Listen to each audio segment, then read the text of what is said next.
नमस्कार साथियों।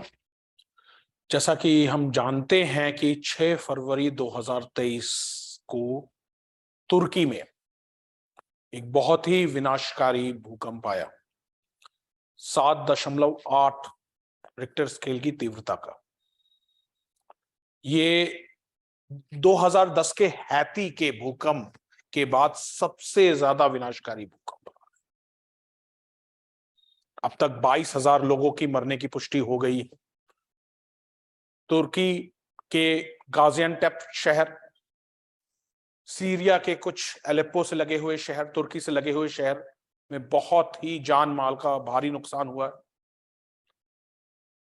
तो आज हम ये देखेंगे ये भूकंप के पीछे आने के कारण क्या है, भूकंप किस कारण आते हैं। और ये जो भूकंप आया है तुर्की में, और इससे पहले तुर्की में और भी भूकंप आए हैं, उनमें से कुछ भूकंप 7 की तीव्रता वाले ही भूकंप रहे। तो साथियों, सबसे पहले यह समझ लीजिए कि भूकंप की जो गतिविधियां होती हैं, भूकंपीय गतिविधियां होती हैं, जो अर्थक्वेक सिस्मिक मूवमेंट्स होते हैं, उसके पीछे जो थ्योरी है उसे हम कहते हैं प्लेट टेक्टोनिक थ्योरी, प्लेट विवर्तनिक सिद्धांत। अब ये प्लेट विवर्तनिक सिद्धांत क्या है? प्लेट विवर्तनिक सिद्धांत को हम अगर आपको समझाने की कोशिश करें तो आपके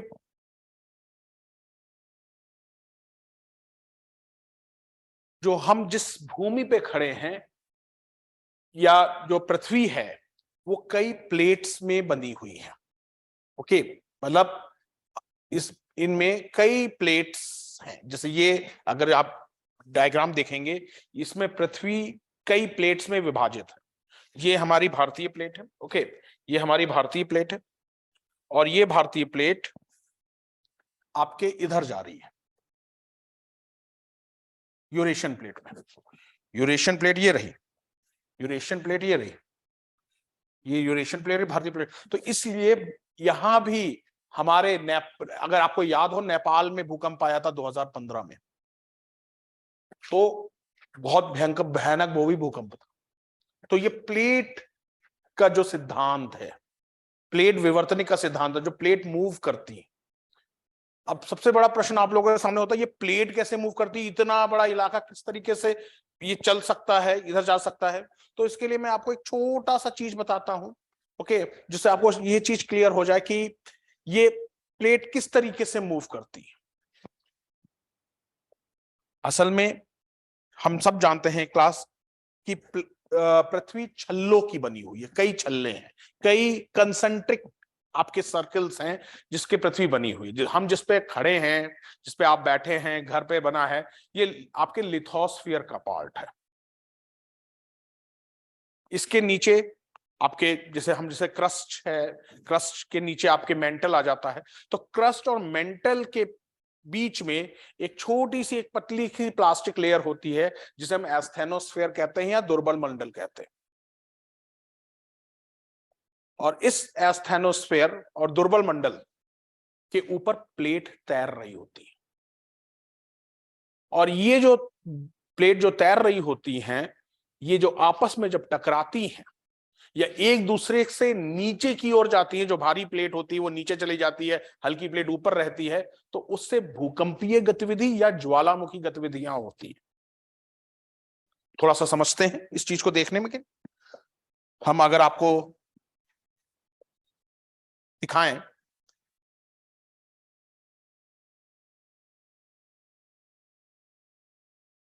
तो अगर आप देखेंगे कि किस तरीके से प्लेट मूव करती है वो, और उसका आपस में दो प्लेट का इंटरेक्शन कैसे होता है। अगर आप ये देखेंगे तो ये एक गोंडवाना लैंड का एक पार्ट है जिसमें आपके अफ्रीका, आपके अरब पेनिनसुला, अरब प्रायद्वीप, भारत का जो आपका दक्कन का इलाका है, सेंट्रल इंडिया है, Madagascar, Australia, Antarctica, south America, ये एक जमाने में जुड़े हुए थे। ये एक जमाने में जुड़े हुए थे। प्लेट विवर्तनिक सिद्धांत इसी पे काम करता है। ये एक जमाने में जुड़े हुए थे, और जब क्योंकि प्लेट मूव कर रही है तो ये इलाका आगे बढ़ा और आगे चल करके इंडिया आपके यूरेशियन उस प्लेट से टकराया। और इस कारण से क्या बने, आपके हिमालय बने। तो इस वीडियो से साफ है कि प्लेट एक दूसरे के, प्लेट एस्थेनोस्फीयर पे, दुर्बल मंडल पे तैर रही। तो अब ये देखते हैं कि तुर्की में क्या हुआ। तुर्की में अगर हम आपको उस चीज का वीडियो दिखाएं, वो चीज डायग्राम दिखाएं, तो पहले हम आपको इसका डायग्राम बताते हैं। तो जो तुर्की है, तुर्की से आपके एक बेल्ट आती है, मिड कॉन्टिनेंटल बेल्ट। ओके, जैसे मैंने आपको बताया पृथ्वी प्लेटों की बनी हुई है, तो वैसे ही एक मिड कॉन्टिनेंटल बेल्ट आती है। और मिड कॉन्टिनेंटल बेल्ट ये रही, ये जो मिड कॉन्टिनेंटल बेल्ट है, और यहां से तुर्की शुरू हो जाता है, ये एरिया तुर्की का है। और ये यहां से भी एक बेल्ट जा रही है। तो अगर हम आपको इसे सैटेलाइट इमेज में दिखाएं, सैटेलाइट इमेज में दिखाएं हम आपको, तो आप इसमें ज्यादा अच्छा समझ पाएंगे। ये सैटेलाइट इमेज है। ओके, तो यहां से एक बेल्ट आ रही है,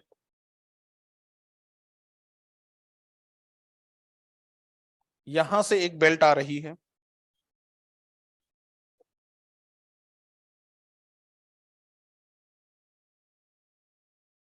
और यहां से एक बेल्ट आ रही है। और यहीं पे आपके इस बेल्ट से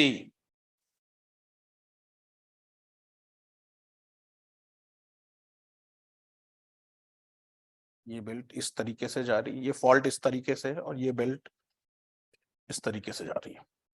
ओके, और यहीं पे आपके गाजियान्टेप या कहरामन मारस जगह है जहां पे भूकंप आया।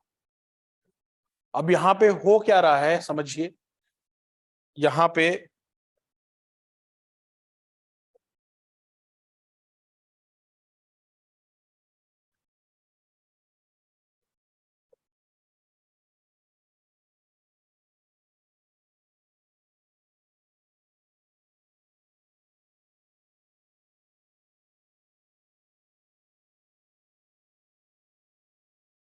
ये देखिए, यहां पे ये जो फॉल्ट है east Anatolian fault, east Anatolian fault में ये इसका जो दिशा है वो इस तरीके से ये मूव कर रहा है।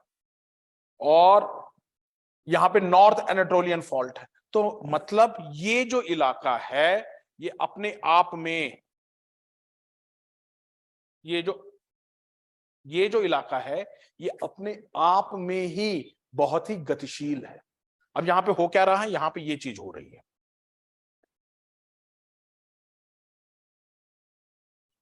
यहां पे कुछ इस तरीके से चीज हो रही है। ये देखिए, एक प्लेट दूसरे प्लेट के साथ इंटरेक्ट कर रही है। एक अगर ये प्लेट है तो ये दूसरे प्लेट के साथ इंटरेक्ट कर रही है।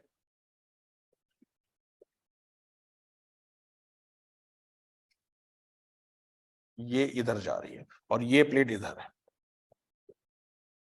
इस कारण से एक यहां पे जब दो प्लेटों का इंटरेक्शन है तो ऊर्जा बन रही है, और वो समय समय पे ऊर्जा भूकंपीय गतिविधियों में के कारण से परिलक्षित होती है, भूकंपीय गतिविधियों से दिखाई दी जाती है।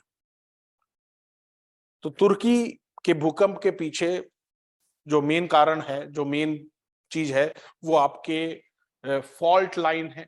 ओके, जिसमें एक तो मिड कॉन्टिनेंटल बेल्ट से जाती है, और दूसरी जो फॉल्ट लाइन है वो आपके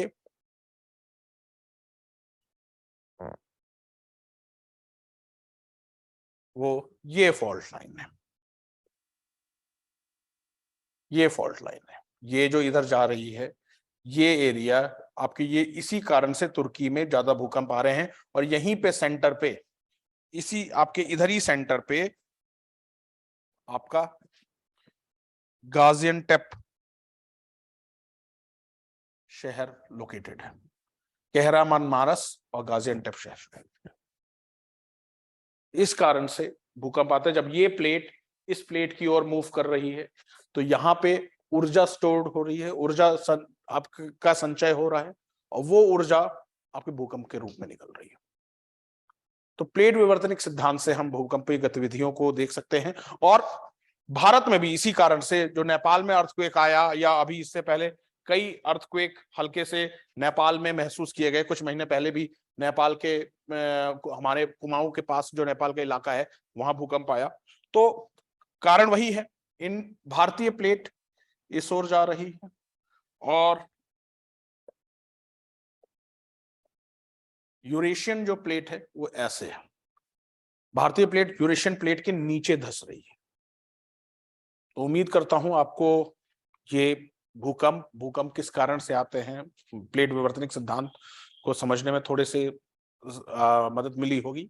और तुर्की का भूकंप किस कारण से आया, कौन सी फॉल्ट लाइन थी, ये सब चीज आपको मालूम चला होगा। नमस्कार।